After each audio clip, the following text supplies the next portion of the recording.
Market का check था। अब जरा आज की कंपनी के बारे में भी बता देते हैं, जिन कंपनीज के बारे में हम चर्चा करने वाले हैं आज के शो में। उसमें मारुति के शशांक श्रीवास्तव हमारे साथ होंगे, जो कि सीनियर डायरेक्टर हैं कंपनी के, वो हमारे साथ चर्चा करेंगे। लेकिन उससे पहले एक बार जरा मैं कंपनी के बारे में भी आपको जल्दी से ब्रीफली बता देता हूँ, फिर शशांक जी से सवाल जवाब के सिलसिले को शुरू करेंगे। ये कंपनी 1982 के अंदर गठित हुई थी। भारत सरकार और जैपनीज सुजुकी के साथ टाई अप था। अब इन कंपनीज के दो मेजर प्लांट हैं, एक तो मानेसर गुड़गांव में और दूसरा गुजरात में। दोनों की कैपेसिटी काफ़ी अच्छी है। ज़्यादातर पैसेंजर व्हीकल्स में डील करते हैं। कमर्शियल व्हीकल्स की गाड़ियाँ मारुति की ना के बराबर है। एक ओमनी कमर्शियल गाड़ियों में है, लेकिन वो इसकी सेल्स जो है वो बेहद रेयर कम है, इसलिए इसको पैसेंजर व्हीकल की देश की सबसे बड़ी कंपनी माना जाए। और आज के डाटा के हिसाब से भी अगर आप 10 गाड़ी देखते हैं सड़क पे चलते हो तो उसमें से 5 गाड़ी मारुति की है। इनकी 2 गाड़ियां बड़ी फेमस रही हैं, जो कि पहली वैगनार और दूसरी बेलिनो। और अगर आप देखेंगे तो 7 सीटर्स के अंदर अर्टिगा इनकी एक नई गाड़ी काफ़ी फेमस रही है। मारुति के एक्सपोर्ट्स के आंकड़े भी काफ़ी अच्छे हैं और 1 लाख से ज़्यादा गाड़ियाँ ये देश भर से बाहर यानी कि एक्सपोर्ट भी कर देते हैं। दक्षिण अफ्रीका इनका मेजर क्लाइंट है, जहाँ पे करीब 23,000 गाड़ियाँ इन्होंने FY21 के अंदर एक्सपोर्ट्स की है, जो डाटा हमारे पास पहुँचा है। खैर, इस पे बातचीत करने के लिए कंपनी के मैनेजमेंट के तौर पर हमारे साथ शशांक श्रीवास्तव जी हैं, वो हमारे साथ जुड़ चुके हैं। एक बार उनसे ही करते हैं बातचीत। शशांक सर, पहले तो बहुत बहुत शुक्रिया, थैंक यू वेरी मच आज ET9 स्वदेश को समय देने के लिए। और आपको नववर्ष की पहले तो बहुत बहुत शुभकामनाएं, बहुत बहुत बधाई हमारी तरफ से। सर, इस बार के नंबर्स आपके हिसाब से अच्छे थे, आपके मुताबिक थे, या फिर आपको थोड़ा और ज़्यादा की उम्मीद थी कि नहीं नंबर इससे थोड़ा और अच्छे आ सकते थे? सर, आपका फर्स्ट टेक। देखिए, 2 नंबर हैं जो जिसके जिक्र आप कर सकते हैं सेल्स के मुतालिक। एक होता है होलसेल नंबर। तो होलसेल नंबर जो 1,26,000 का जो डोमेस्टिक का आंकड़ा था, 22,000 एक्सपोर्ट्स हुए, 4-5,000 गाड़ी के करीब हमने OEM को सप्लाई किए। तो ये तो नंबर इससे ज्यादा नहीं हो सकता था, क्योंकि इसके अलावा कोई प्रोडक्शन था ही नहीं हमारे पास। तो supply was a constraint and there was absolutely no way we could have increase this number. तो उस लिहाज से 1,26,000 जो डोमेस्टिक में होलसेल हुआ है वो बिल्कुल उम्मीद के मुताबिक है। इससे ज्यादा नहीं हो सकता, क्योंकि हमारा फैक्ट्री स्टॉक अब लगभग जीरो के करीब है। ऑन दी अदर हैंड, जो दूसरा आंकड़ा है वो होता है रिटेल का नंबर, कि जो हमारे डीलर के नेटवर्क से जो हम कस्टमर को आगे गाड़ी बढ़ाते हैं, वो बड़े अच्छे नंबर आए हैं इस बार। नतीजे जो हैं वो मेरे को लगता है उम्मीद से थोड़े बेहतर नंबर आए। 1 लाख करीब 64,000 का हमने रिटेल किया। और जो स्टॉक है डीलरशिप नेटवर्क पे, वो अब बहुत कम बचा हुआ है। स्टॉक नेटवर्क पे करीब 3,500 गाड़ी का बचा हुआ है, जो कि नॉर्मल स्टॉक लेवल 1,25,000 से 1,30,000 के दरमियान होता है। तो उस लिहाज से जितना भी स्टॉक था वो काफी क्लियर हो गया। और उसके अलावा जो पेंडिंग बुकिंग्स हैं अभी भी, वो भी 2,30,000 के करीब बची हुई हैं। तो होलसेल बिल्कुल मुताबिक थे अब उम्मीद के, और रिटेल जो थे वो उम्मीद से थोड़े बेहतर रहे। शशांक सर, एक चीज़ और पता करनी है आपसे। आपके 2 मैन्युफैक्चरिंग यूनिट है, एक तो गुड़गांव में है और दूसरा आपके पास गुजरात में है। ये दोनों मैन्युफैक्चरिंग यूनिट्स जो हैं आपकी फुल फ्लैज चल रही है, यानी कि 100% कैपेसिटी पे चल रही है, या फिर कैपेसिटी 70 है, 80 है, 90 है? जरा इसके बारे में भी बताइए, थोड़ा हमको आइडिया लग पाएगा। जी, वो अभी दिसंबर में भी 100% तो नहीं पहुंचा था। मैं अभी बता रहा था कि सेमीकंडक्टर क्राइसिस के चलते थोड़ा सा प्रोडक्शन में कंस्ट्रेंट रहा है, सप्लाई इश्यूज की वजह से, कंपोनेंट की सप्लाई इशू की वजह से। लेकिन ये बेहतर हो रहा है। सितंबर में हमने करीब 40% प्रोडक्शन प्लान का बनाया था। हमने अक्टूबर में 60% बनाया था। नवंबर में 83-84% था। दिसंबर में लगभग 90% प्रोडक्शन हुआ है। तो बेहतरी हो रही है, लेकिन अभी 100% वाली जो है कि पूरी 100% वाली जो सिचुएशन है वो अभी नहीं आई है। वो मेरे ख्याल में आने में कुछ वक्त और लगेगा। शशांक सर, ये बात तो बिल्कुल ठीक है कि प्रोडक्शन शायद पूरा नहीं हो पा रहा है। इसकी मेन वजह क्या है? ये सेमीकंडक्टर के चिप ही हैं। एक छोटा सा चिप क्या पूरी गाड़ी को रोक सकता है? एक पॉइंट। दूसरा पॉइंट, सरकार तो पूरी कोशिश कर रही है कि भारत को हब बना दिया जाए और चिप मैन्युफैक्चरिंग भारत में ही हो। ये कितना आसान दिखता है? प्रॉब्लम कब तक खत्म होएगी? आपका भी तो एक्सपीरियंस होगा इसके अंदर कुछ। हाँ देखिए, ये ना एक्चुअली ये कभी आपने पहले इसलिए नहीं सुना, इस वजह से नहीं कि ये चिप कभी इस्तेमाल नहीं होता था, इस्तेमाल होता था। लेकिन जब से ये कोविड आया है उसकी वजह से जो डिमांड मिसमैच हुआ है, जो डिमांड चिप्स की है बाकी वाइट गुड्स के लिए या कम्युनिकेशन गुड्स के लिए, मोबाइल्स हैं, लैपटॉप है वगैरह, उसके लिए बहुत बढ़ गई। और एट द सेम टाइम जो डिमांड थी कार्स की वो भी बढ़ी। तो इस तरह से जो कैपेसिटी है सेमीकंडक्टर इंडस्ट्री में वो कम है और डिमांड इस समय ज्यादा है। तो जब तक ये इम्बैलेंस खत्म नहीं होगा तो ऐसा थोड़ा सा आगे भी आपको सुनने में मिलेगा। और मेरे ख्याल में वो जो इम्बैलेंस है वो अब धीरे धीरे खत्म होता नजर आ रहा है, क्योंकि अब इन्वेस्टमेंट इस लाइन में अकॉर्डिंगली कैपेसिटीज में भी हो रहे हैं। शशांक सर, एक और चीज़ है जो हमने आपकी बैलेंस शीट से निकाला या फिर स्टडी की है, उसमें यह है कि जो सीएनजी की गाड़ियों के सप्लायर हैं वो आप देश में नंबर 1 है। और इस समय सीएनजी गाड़ियों की जो मांग है वो एकाएक बढ़ गई है। दो बड़ी वजह, एक तो फ्यूल बहुत महंगा है, पेट्रोल डीजल बहुत महंगा है। दूसरा अवेयरनेस हुई है थोड़ी एनवायरनमेंट को लेकर भी, लोग खुद से चाहते हैं कि क्लीन एनर्जी होना चाहिए। आखिरकार प्रदूषण होगा तो उनके बच्चे भी बीमार होंगे।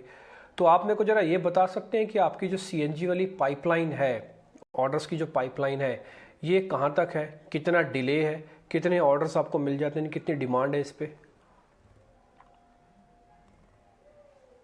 जी जी, आपने बहुत सही फरमाया कि सीएनजी की डिमांड जो है उसकी वजह तीन एक्चुअली बुनियादी वजह है। एक तो है कि फ्यूल प्राइसेस डीजल की और पेट्रोल की इतनी बढ़ गई हैं कि जो कॉस्ट ऑफ रनिंग है करीब 5 रुपए 10 पैसे पर किलोमीटर का है, जबकि सीएनजी में यही चीज 1 रुपए 70 पैसे पर किलोमीटर है। तो काफी फर्क है रनिंग कॉस्ट में, और लिहाजा इसकी डिमांड, इसकी सबसे नंबर 1 जो रीजन है, जो बुनियादी वजह है वो ये है। दूसरी वजह ये भी है कि जो सीएनजी की गाड़ियां हैं वो सीएनजी के जो पेट्रोल पंप, जो सीएनजी के जो आउटलेट्स हैं, पंप्स हैं, वो बहुत बढ़ गए हैं। अब आप देखें, जस्ट 2-3 साल पहले करीब 1200-1300 पंप्स होते थे लगभग 125-130 शहरों में। इस समय करीब 3500 पंप्स हैं 250 शहरों में, और ये आगे आने वाले 2-3 साल में ये 8-10 हजार पंप्स हो जाएंगे सिर्फ आई मीन 330-340 शहरों में। तो एक जो अवेलेबिलिटी है सीएनजी के नेटवर्क की वजह से, बढ़ने की वजह से, वो भी एक बहुत बड़ा कारण है इसके कि कस्टमर्स इसकी तरफ से अब रुझान बढ़ गया है। और तीसरी चीज आपने सही फरमाया कि एनवायरमेंट कॉन्शियसनेस भी बढ़ी है, और ये बहुत ही पोल्यूशन के लिहाज से बहुत ही अच्छा फ्यूल है सीएनजी, कि इसमें पोल्यूशन बहुत कम होता है compared with other fuel types.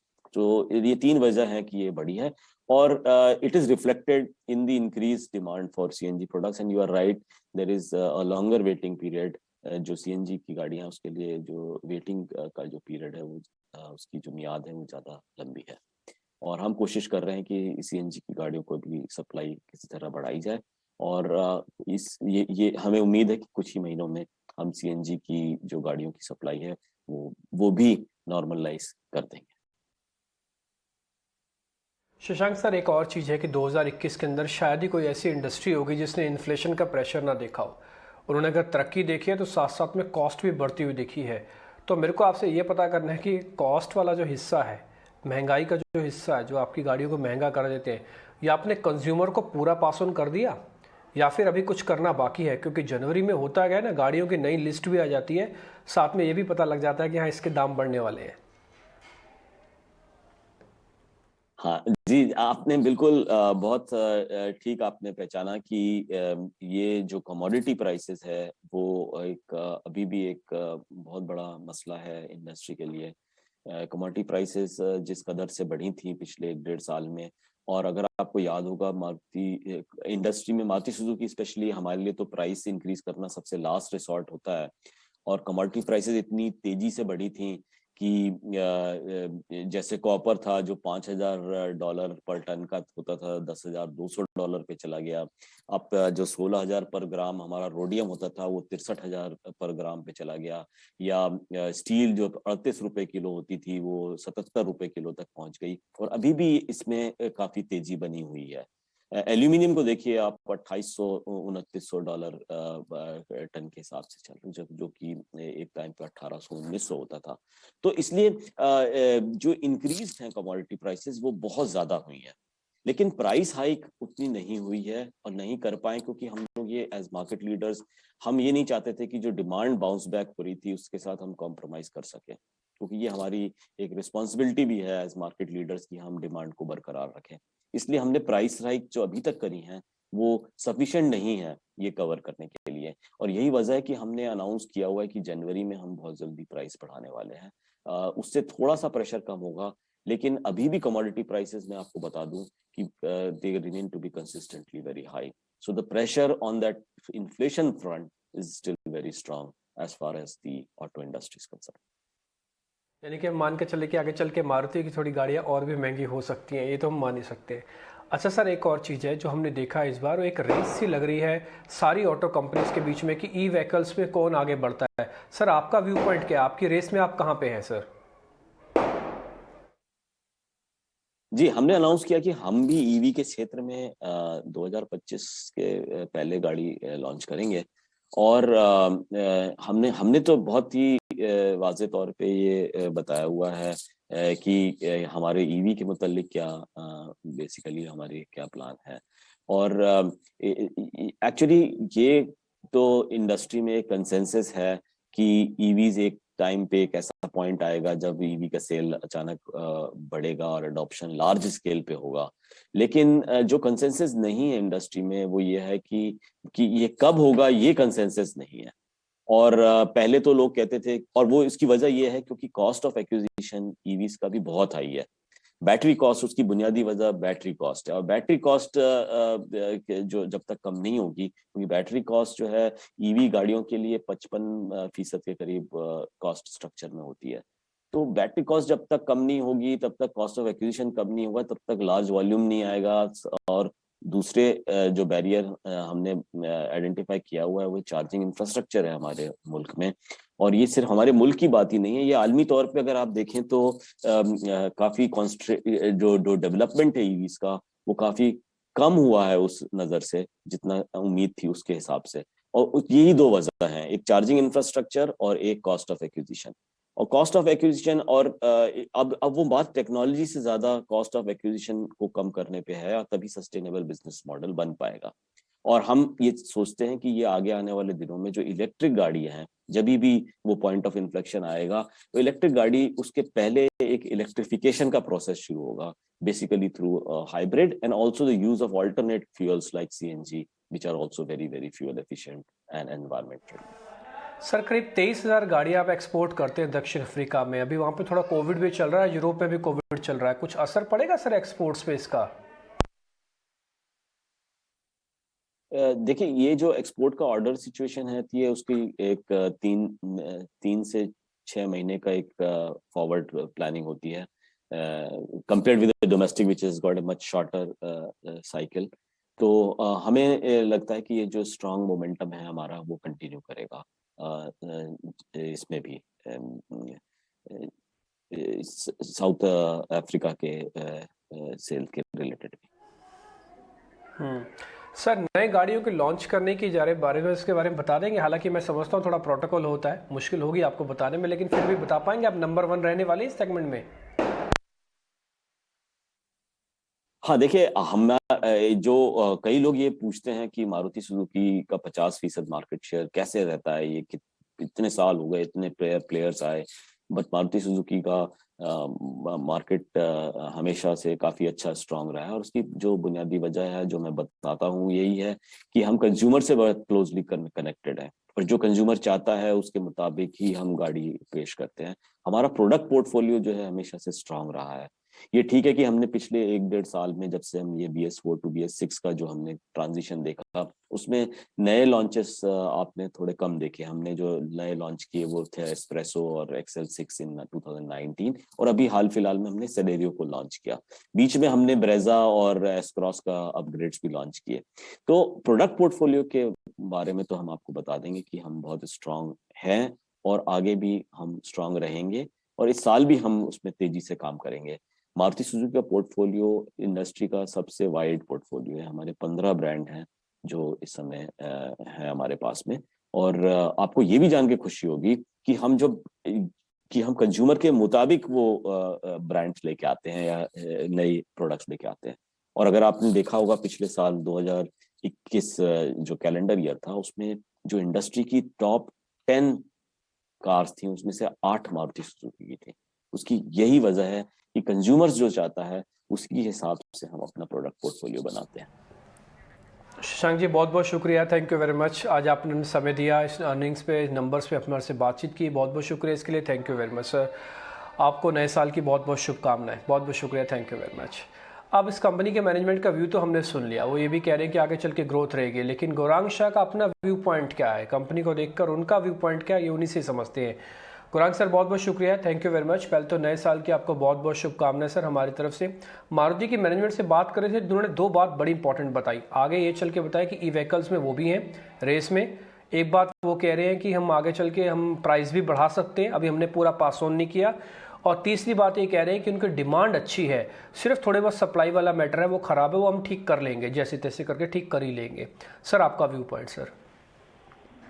धन्यवाद डिम्पी, आपका और आपको, ईटी नाउ के पूरी टीम और ईटी नाउ स्वदेश के सारे दर्शकों को नए साल की शुभकामनाएं हमारे तरफ से, और परमात्मा से प्रार्थना है कि आपकी सेहत बनी रहे और आपके धन में वृद्धि हो।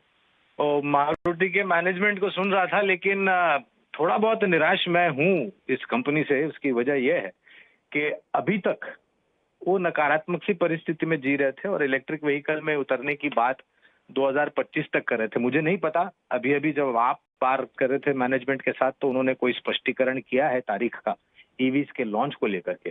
तो एक तरफ हम बता रहे हैं कि हम उपभोक्ताओं के बात ध्यान में रखते हुए उनके हित में काम करते हैं, लेकिन दूसरी तरफ उसी उपभोक्ता ने इलेक्ट्रिक व्हीकल को दोनों हाथों से स्वागत किया है। और मात्रा हम आज के तारीख में रास्ते पर भी देख रहे हैं डिम्पी, जो 1 साल पहले अवेलेबल थी। और हाल ही की एक रिपोर्ट थी जहां पर महाराष्ट्र में इलेक्ट्रिक व्हीकल की संख्या जो है वो 153% बढ़ी है और बंबई में 2 गुनी हो गई है।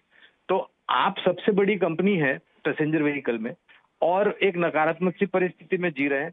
अब बोल रहे हैं कि हम इलेक्ट्रिक व्हीकल में उतरेंगे, लेकिन वो कौन से साल में और कौन से तारीख में होगा और कौन से रूप में होगा डिम्पी, तब तक बाकी अन्य जो कंपनियां हैं इनके प्रतिस्पर्धी, उनका मार्केट शेयर कितना बढ़ जाएगा। तो हमें स्टॉक अच्छा लगता है, प्रोडक्ट अच्छा है, कंपनी अच्छा कर रही है, और हम ये भी मान रहे हैं कि चिप और सेमीकंडक्टर की जो दिक्कतें हैं वो शायद मार्च 2022 और अप्रैल के पहले 2 हफ्ते में काफी हद तक दूर हो जाएगी, और शायद इनकी प्रोडक्शन कैपेसिटीज है वो भी चारों सिलेंडर पे फायर कर देगी।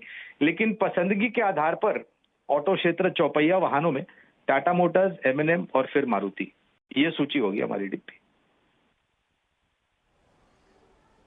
ठीक है, बस गौरांग सर एक छोटा सा सवाल है, क्या इसको हम किश्तों में खरीदे या एक साथ भी खरीद सकते हैं मारुति को? मान लो मेरे को खरीदना हो मारुति सेल्स के नंबर के बाद।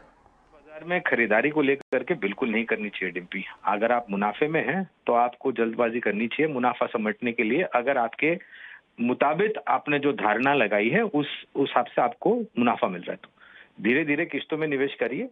जल्दबाजी करके कोई आपको इनाम नहीं मिल जाएगा। धीरे धीरे करके 7,250 7,000 के तरफ जब क्या शेयर बाजार करेक्ट होता है, क्योंकि हम लगातार पिछले 4-5 दिनों से ऊपर जा रहे हैं। आज नए साल की शुरुआत भी अच्छी हुई, लेकिन हो सकता है आने वाले समय में तीसरी तिमाही के नतीजे हैं, बजट है, इन सब चीजों को लेकर के अगर खबरें कुछ नकारात्मक साई तो बाजार में करेक्शन भी हो सकता है, और उसका लाभ उठा करके तब जाकर के धीरे धीरे किस्तों में निवेश करें। ठीक है गौरांग सर, बहुत बहुत शुक्रिया, मैं आपका मैसेज समझ गया लाउड एंड क्लियर। बहुत बहुत शुक्रिया, thank you very much. Maruti के अंदर कोई जल्दबाजी नहीं दिखानी, मौका मिले तो डिप्स में ही आप इसको बाय कीजिएगा। लिस्ट में टाटा मोटर्स सबसे ऊपर है। खैर ये सिर्फ